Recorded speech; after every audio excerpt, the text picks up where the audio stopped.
Hey everybody, it's me, Comic Crack, and today's episode is going to be one in a series over the next probably year or so, depending on how things go, of my continuing adventures into the world of comic conventions and selling comics myself. So today's episode, I'd mentioned today on Twitter about a very, very small, we're talking like 91 comics that I bought today from a guy on Kijiji. I'd posted some photos of some things that I found in the box, and Dr. Monkeybot and a couple of others had expressed interest, and Rez had expressed interest in seeing a video where I kind of talk about specifically this box, but I thought I'd kind of turn this into a continuing adventures of the world of selling comics, because I just feel like there's going to be some pitfalls and pratfalls probably on my part as I kind of stumble my way into this world, and hopefully there will be some success stories as well, as we've already seen. I mean, the very first convention I did, I ended up making a couple of $100, which I turned around and spent at the convention, but still it was that idea of it was successful enough to warrant a second visit. That second visit I was in the hole a little bit on that one because I bought the heavy metal collection. Even though I sold most of the doubles I had, I've still got some doubles sitting that I know will sell pretty quickly, and I'll be able to make my money back. So all the ones that filled in my collection will basically be have been gotten for free, which is a good thing. You know, I mean, that's part of what it is. But with this stuff specifically, the way that I'm working these collections out that I have now, I've started in on a book. Actually, I've started just kind of collaging the front because I didn't really like it. I'm really trying to be a little more organized. I've got it's got a really great kind of space in it, and I'm doing different envelopes for different collections, because basically now I've got 3 different collections, and I am starting to just want to put out some information that I don't want you to see. I'm just starting to really lay out what comics I have. I'm trying to do a column where I put the grade in. There's going to be a column of what I'm pricing it at, and then there's going to be a column for what I've sold it for in actuality when I do sell the comics. At the top, I'm breaking down each collection to write how much did I pay for the collection, if there was shipping involved, how much shipping was there. So basically, how much money do I need to make back to break even, and then I'll work out the profits and see if I made a good gamble as far as what I paid for the books that I ended up trying to resell. Part of this world will be interesting because a lot of the guys that I've talked to, they all say the same thing. They bought huge collections. The last guy, one of the guys I talked to at the last convention, who was sitting beside us, he said he's been selling off the same collection for like a few years.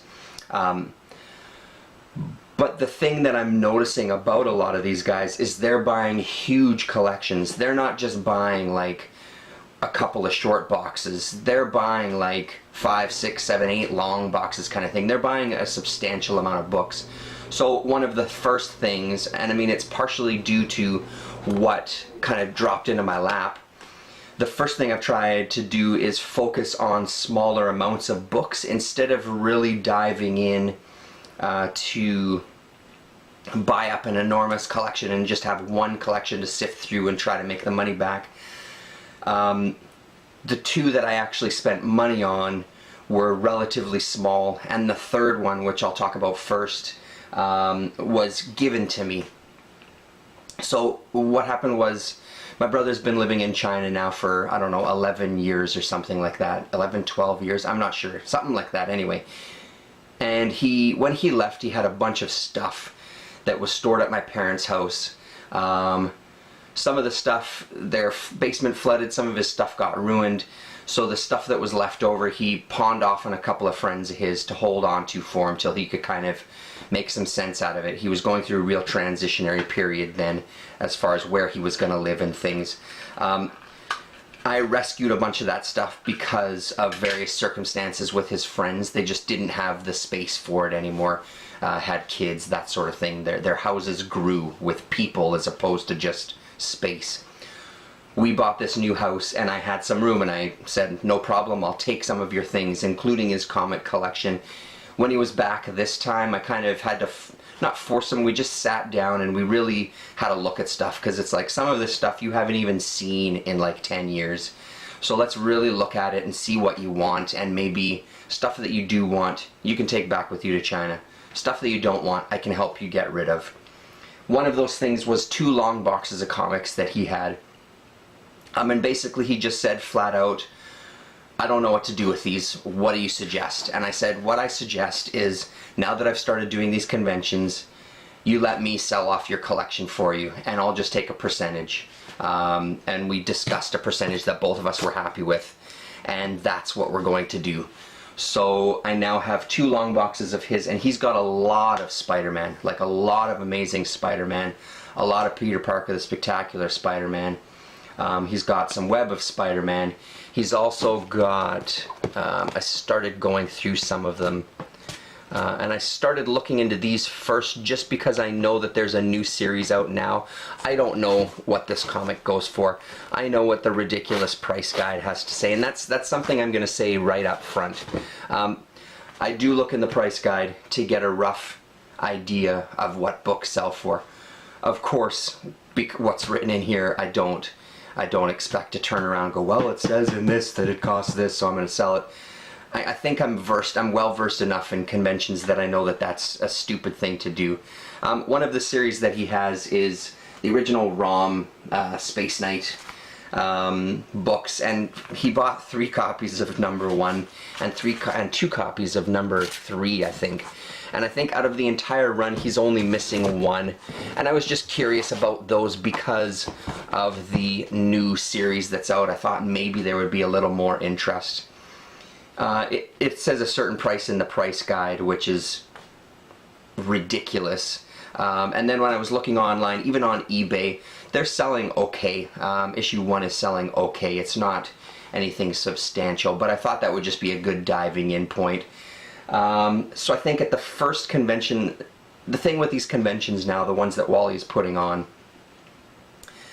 I'm recording this video in August. October 31st, or that last weekend of October, is when the giant convention is, the C4 convention.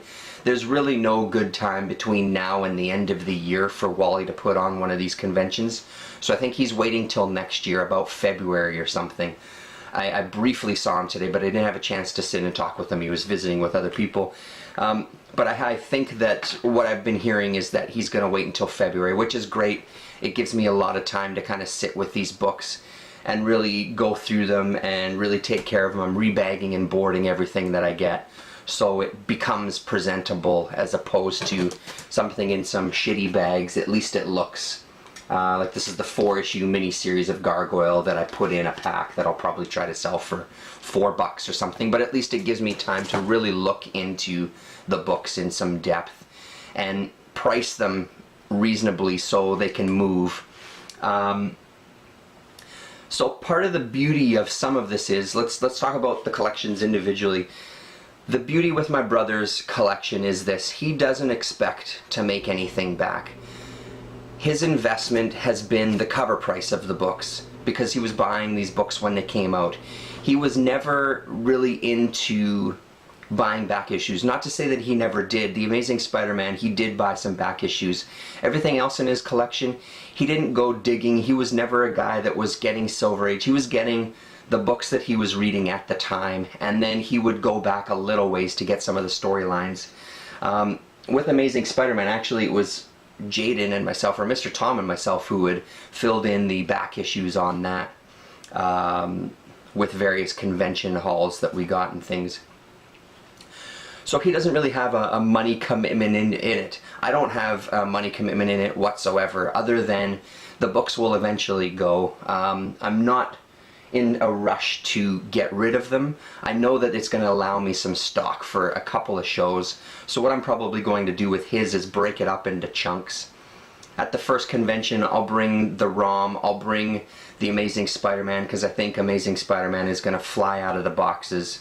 It just seems to be the way, and even when I talk to other people in Winnipeg here, Amazing Spider-Man it's hard for people to hold on to. So I think those will be successful, and that's where he'll make the chunk of his money.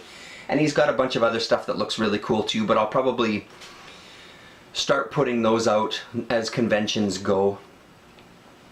So that is a really low headache for me. That one is just going to allow me a rotating stock, which I think is part of the, is hopefully part of the thing that's going to allow us more success at the conventions, is every time we show up, it's not just with the same couple of boxes of books, because I do know that even in that circuit of Wally and the Thirsties Flea Market guys, as much as I love looking through their books, there's times where you see a seller that you know what his stock is going to be. You know that he's got the same books that he had at the last two conventions. So the third time you might visit his booth last and spend your money somewhere else.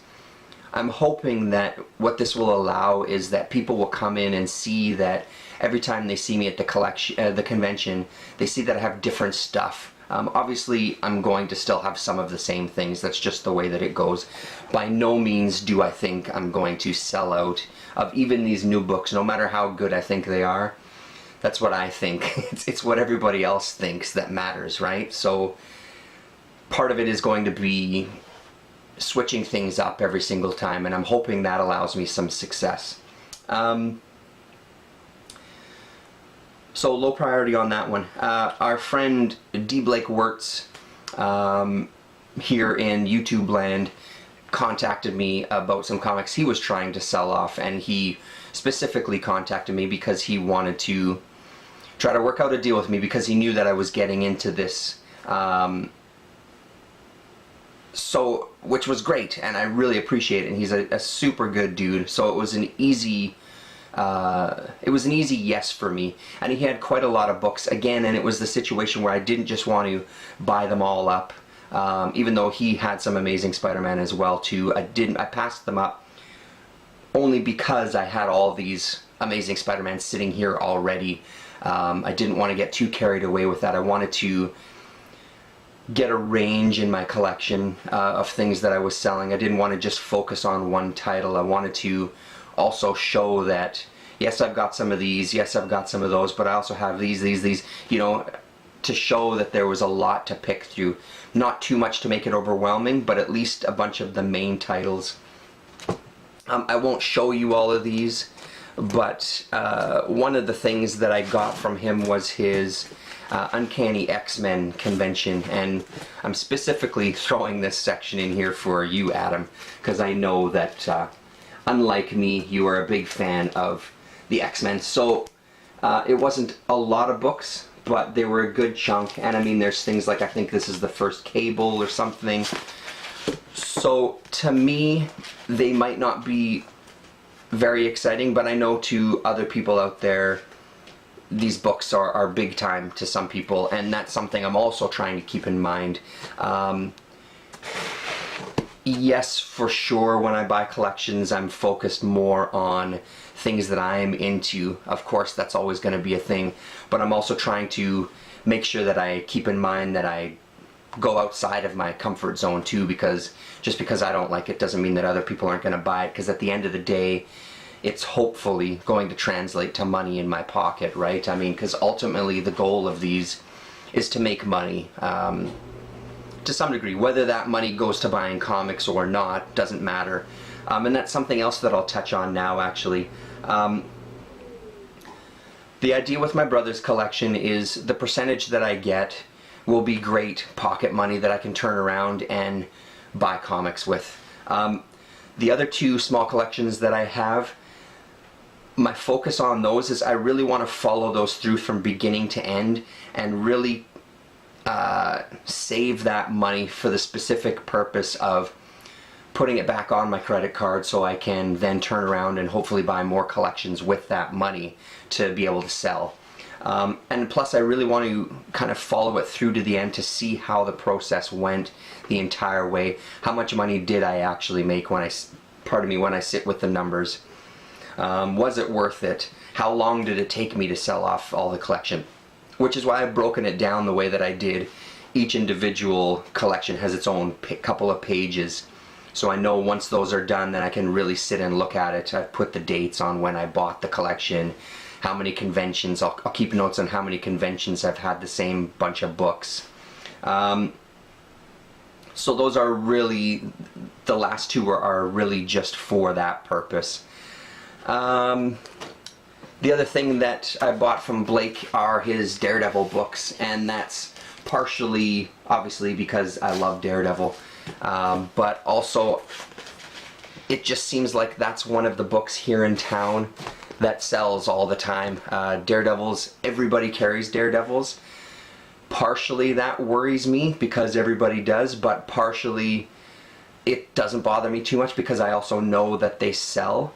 And these are all, you know, from like 167, no 168 unfortunately, which is one that I need. 167 all the way to kind of like 200, and there's multiple copies of a few of the issues in there. And they're all in fantastic shape. That's the other thing. I mean, Blake has sent me some beautiful, beautiful looking books. And again, I mean,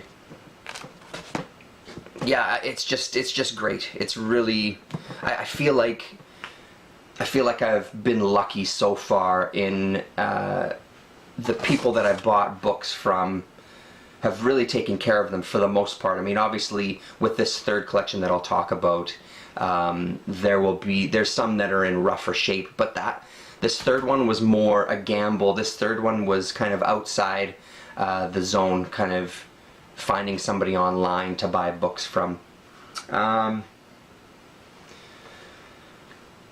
Okay, so we'll get into that. So this was a opportunity to get on Kijiji, and it was a spur of the moment thing. Looked on Kijiji just to see what was going on comics wise. I check it every once in a while, sometimes more during the week or 2 weeks. Sometimes I wait 2 weeks without even checking it at all. There was a guy in the south end of the city who was selling off quite a few boxes of comics, and he had them set up in specific boxes. Like, if you want to come and buy this one box, this is how much it goes for. He didn't want people mixing and matching. He was just like, no, here's the box of comics, here's the price. If you want it, it's yours, take it away. Here's this box of comics, you know, and he had quite a range. There was a box for $350, but it was like a long box filled with stuff. It actually had a lot of really good stuff in there. I just couldn't afford that plus this one, because this was the one that I really wanted. We'll see how it goes. Again, this one is a gamble. It mildly makes me nervous, but I think I'm okay with it. I basically bought this box of comics for around $2 or $2.25 a piece. So I mean, even if I have to price them at $2.50 or $3 or something, I know I'll be able to make my money back. I just don't know how quick some of these are gonna move. So when I say this was a gamble, this one was the biggest gamble so far.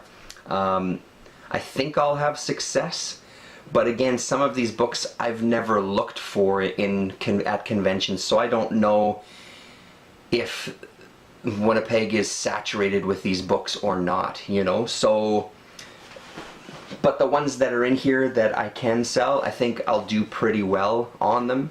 So I expect to make my money back. I don't know how much of a money maker this one is going to be. This one might just end up being something that fills out my stock a little bit more, as far as gives me a little more variety to choose through. So one of the things that was requested of me was kind of showing off the books, which is exactly what I'm gonna do now. But I'll just wrap up this piece, because I think I'll do a separate video for showing off the books. I'll break that up.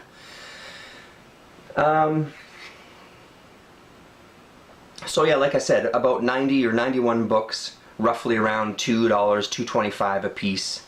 And There was some in it that I kept for myself, that I want to keep for myself, because they're comics that I'm missing, and that would be mainly the Defenders. There was a number of Defenders comics in here that I didn't have.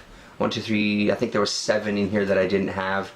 There was a couple of these Marvel Tales and Marvel Collector's Item Classics that I didn't have, that I'd like to keep, and the rest was stuff that, while some of it is really cool and I wouldn't mind having, I'm not holding on to. I'm getting, they're there to sell. So that's the deal. So there you go. So there's the kind of gist of the collections lately. So it's been an interesting trip so far. Like I said, this allows me till kind of February to really sit with this stuff and get everything ready and really take my time with grading stuff properly, which I know is an area that I need to work on. So I really want to sit and go through these books, and I've got quite a range of grades too, so it's all not, they're not all ones that are going to be within the kind of 6.0, 7.0, 8.0 range. I don't have anything that's like 9.2, or at least I don't think so anyway. But again, I don't know. I know that there's books that look really sharp. Like some of these X-Men books look incredibly sharp, you know what I mean?